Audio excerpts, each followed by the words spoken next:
Hello everyone, my name is Moji. You're watching a Bitcoin Bubble News channel. I'd like to know more about what made you interested in crypto. I know you have doubts for a while. In the end, what about crypto made you think there was something really valuable here? A computer nerd I've always been, right? I've always been interested in science. For that reason, whenever something like that came up, it was always my job as an investor in my business to learn more about it. So when crypto finally came along, I paid attention to Bitcoin in its early days. In other words, I opened my first Coinbase account and took my first oh my god test or quiz to get free cryptocurrency. Did those in 2012 or so. And like a fool, Brian called out to me early, but I didn't invest because I wasn't sure what was going on at the time. But, I always tried to stay up to date and knew what was going on with blockchain. Then the real starting points were probably in 2018 or 2019. When Ethereum and smart contracts came out, I don't remember exactly, but that was the date that really changed the game for me in terms of technology. Being able to have outside sources set off triggers that let different transactions happen on their own, without any help from a person, was amazing. That's important to me. I believe that makes for a lot of interesting application possibilities. Not all of them have come true yet, but we started to see a lot of them. The Shark Tank star Mark Cuban has changed a lot in the last few years. He now has a lot of faith in both Bitcoin and crypto. Mark Cuban is one of the most honest people in the crypto world these days. He is now very optimistic about Bitcoin, Ethereum, and many other projects. But Ethereum is the crypto he's most excited about because it's the best tool for smart contracts. A week ago, Mark was invited to the Coinbase State of Crypto 2024 Summit. There, he talked to 600 institutions and companies in the US about the future and promise of crypto. That's right, this movie gives us an exclusive look behind the scenes at how Cuban sees the future and what he's telling the biggest and smartest investors in the US.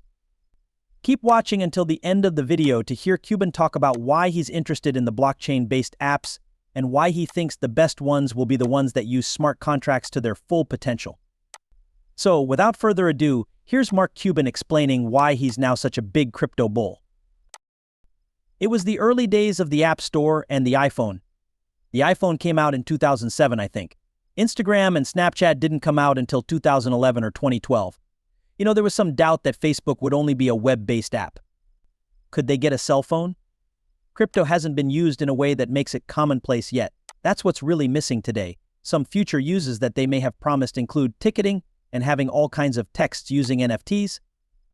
If we can get everything set up, they'll pay royalties all the way down the chain.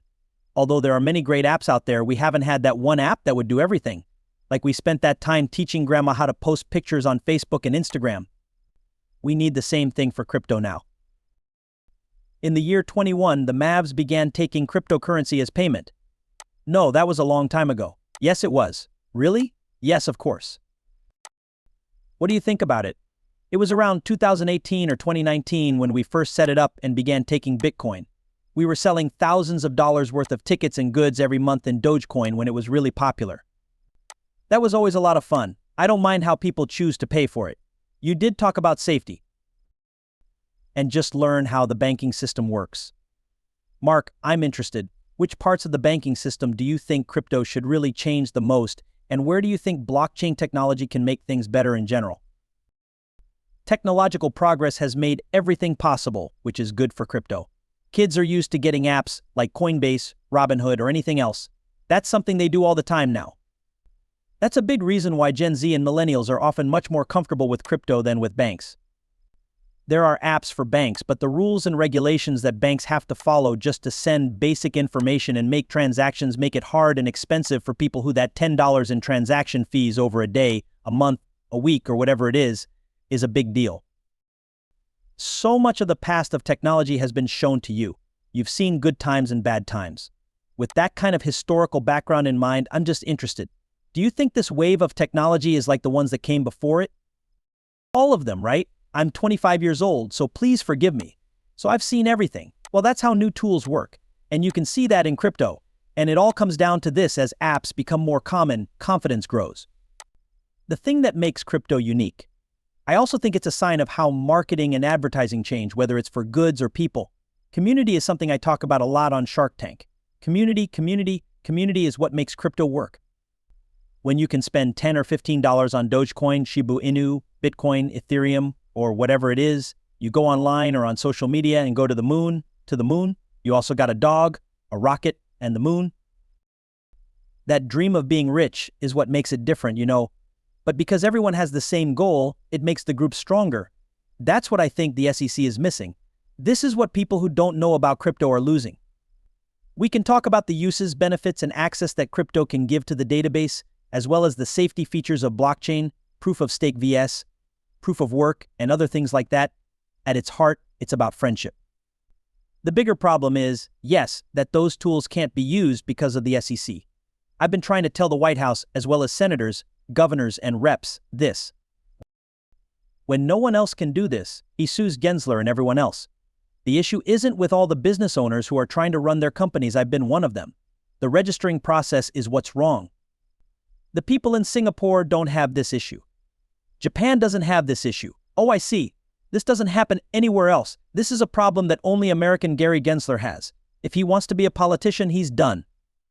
A lot of millennials from Gen Z and Gen X own a lot of cryptocurrency, so he could actually cost Joe Biden the election. Of course, not making it easy to sign up also helps all the fake coins appear. In the end, what you're talking about is letting people participate and giving everyone a chance to be a part of the future. And I think that's the part of the story that gets lost a lot. We're just talking about giving people more access and chances. At least that's what this country has always been about. That's the other thing I've said too. I've said, okay, I've been doing this for a long time. Every technological innovation I've ever worked on started here in the United States of America. Mark, more than 600 of the world's most important businesses and institutions are watching you right now. What's the last thing you want to tell them about crypto and how you see the future of opportunity? Talk to your lawmakers and don't make it all about crypto or bust. For them to really understand who your people are and why they do business with you, it's not to, get around the system. Being self-aware of both the good and the bad things about yourself is very important. When you're honest about that and don't just say dee-da-da or to the moon, you can now blame Gary Gensler. He really does deserve it. For the most part, though, everyone else doesn't get it. When you talk about it, you need to keep it simple so that for some people, with only a small investment, it's just a collectible that makes them part of a group. It lets them join the banking system for other people. It's an app that gives them useful information that makes it easier for them to do whatever your app does, like buying insurance, tickets, or books. Put it in the context of other apps you're going up against to help them see that you're just trying to compete. We can use smart contracts to make things more open, useful, and possible if we can find the right uses for them. Yes, could you make that with the computer program? Yes, but you won't have the same level of access that a blockchain does. Okay, it's a lot harder to make all of that public, publishable, and non-fungible with these other apps. Just be honest. It's like a lottery ticket that lets you into your new favorite place to hang out with your new friends and meet new people. Then you have that dream in the back of your thoughts. Here's a look at what Mark Cuban has told institutions about why he's now very